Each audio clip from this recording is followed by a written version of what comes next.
Okay, guys, Canada's biggest threat. It is not Donald Trump, as Crisis Carney wants to continue to make it. It is, in fact, if you want to really pay attention to the stuff out there that is not CBC mainstream media that only tells you what they want you to hear, it is, in fact, the Liberal government and China, because they're almost one and the same. Yeah, that's my opinion, maybe, but there's an awful lot of facts out there to support it. That Carney has deep ties to China. He went and got that loan. He's got candidates that are trying to get people deported back for, bounties. Now new stuff's come out about Liberal funding Chinese, secret Chinese police stations, all kinds of stuff. But anyways, my big thing here is asking you to do your research first. Why won't he disclose his assets? How far Brookfield's tied into, well, everything. And from a business point of view, that might not seem bad, but from a political point of view, there's too many red flags there. I want you to go and see some of these other YouTubers. David from Moose on the Loose, like I said, is extremely good at showing you all the facts and how things are tied in. So let's do your due diligence before you cast that vote blindly for any party, basically. But definitely for the Liberals, in the fact that everybody just assumes that Mark Carney's an economist and he's a globalist and he's smart. Well, he might be in certain ways, but he's not smart enough to fix this country, because he is too much of a globalist elitist with too many ideas for net zero. Everybody thinks Carney's going to be the savior of the Liberal Party. He is not. It is the same Liberal cabinet ministers he appointed. It is the same party. It's the same everything. It is a new person leading it. It's the same old saying, you can put lipstick on a pig, but it's still a pig, okay? We just can't afford this. We just can't afford this. We need to have our older baby boomer generation wake up. And if you can't sit there and answer the question truly of why you're going to vote for this guy, other than the fact that, he was a central banker, then you're blindly voting, which is bad. Bad. We need not to be voting into this with our hearts and thinking that somebody's possibly smart because of the position they've held. We need to do it on facts. And facts are that everything he's been into as far as political has not worked out so well. Did not do the 2008 crisis. That was Stephen Harper and Jim Flaherty. He put England in a bad inflationary policy. He put us in a bad inflationary policy when he was Bank of Canada governor. There's so much information out there for you to find. Like I said, David from Moose on the Loose, Northern Perspective, Elevate Podcast, Jasmine Laine, Desiree Fixler. She's actually blown the whistle on this green stuff now 2 years ago. And it's really starting to come out now, of course, because of the election. But this was a lady that was inside the circle and has come out and said this green stuff is nothing but a scam. Which anybody with common sense knows it's a scam, knows it's nothing but costing us money and to pad the pockets of these green initiative companies. quite frankly. The emissions have gone down. We have very minimal emissions out of Canada. Not to mention we have the best emissions plan anywhere, with billions and billions of trees that actually need CO2. So to say that we have to be carbon neutral, Canada's not very far off of carbon neutral. So this is just a big scam. So I would severely hope you start doing some fact checking. Like, why won't he disclose his assets? How deep are the ties to China? Why is his only platform Orange Man bad? Trump's not the issue. Trump didn't cause our problems in Canada. He's shown what they are. And yeah, he's a pain, but he's not the ultimate crisis in Canada that Carney keeps wanting to make it. If he's, gets the two countries together and negotiates a deal, then that's kind of the end of that, isn't it? So Carney's only deal here is that it's a crisis.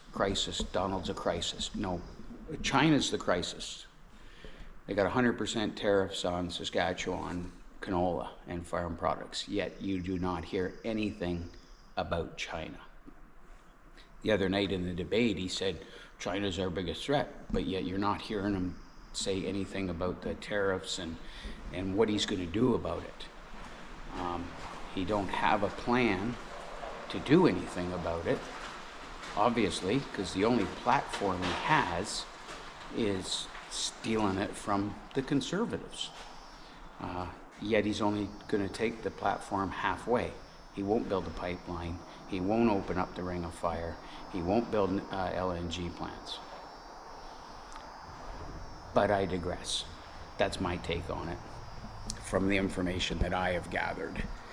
So I would hope the fact that you people, not you people, but you older boomers that are thinking of voting and still think that Liberal's the way to go, that's totally up to you. I just would ask that you don't do it with blinders on, that you check out some other information, other media other than CBC. They're a government paid media, so you're only going to get what the government wants you to hear. And I've said for years, Canada's pretty well going communist. We were soft communism then. If the Liberals get in, we will be full-on communist. He's wanting to censor more independent media. He's going to continue to bring up this green stuff and tell you how much you're paying, and you're going to own nothing, and you're going to like it. His housing plan is a whole bunch of modular buildings that they're going to rent out to you. That's not a housing plan. So why won't he disclose? I can go on about that and on about that, but there's no point.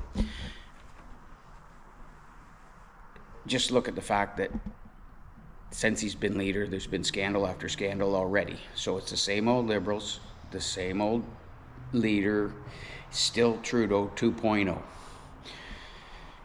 Is he smarter than Justin? Probably. But he's also more arrogant, if that can be possible. But anyways, unfortunately, if you vote for the same old, you're going to get the same old. Like, I don't know how else to explain that, but government-run media, who has it? Communist countries. So that's a tell right off the bat, They want to keep funding the CBC. And I know the argument on the other side of that is, well, that's where we get our media. Who else can we trust? Can you trust the government? Seriously. Come on. If you think you can trust the government, especially the one we have now, then I guess you're going to vote accordingly. But I know I'm voting for a change in our government to somebody that actually lives and lived in Canada for the past, well, all his life. Carney hasn't even lived in Canada for the past 10 years for the most part. When brought up on the fact that he was Justin's economic advisor for the past 5 years on all these policies that have basically bankrupt citizens, he keeps insisting he never gave him any of those policies. Well, then what was your job? He takes credit for a lot of things that he didn't do, and he loves to tell you that he didn't do things that he did. So the biggest threat to Canada and Canada's unity is not Donald Trump. It is the Liberal government and Mark Carney. So there's too many red flags in this guy for me. And I hope with a little bit of due diligence, whatever which way you decide to go, at least you've got the facts. So go on to these other podcasters that are not government funded media. And yeah, I fully admit they are right leaning, but at least you get both sides of the story. You'll get the actual facts to back up what they're saying. So, not to drag this out too awful long, please like, share this video, and if you could be so kind, I wouldn't even mind you subscribing to the channel if you want to see our regular channel. This is not regular. This will probably be the only political side of it that I do. And I really hope that you will like and share it to the people that need to get some facts. I know there's a few in my own family, and that's kind of why I've decided to do this. And what they choose to do is totally up to them, but be informed. That's all we can ask. So, probably heard some noise there. It's the boys are going to bring in a truck that I guess I got to do some work on. So, anyways, till we get back to our regular scheduled broadcasts, that's all.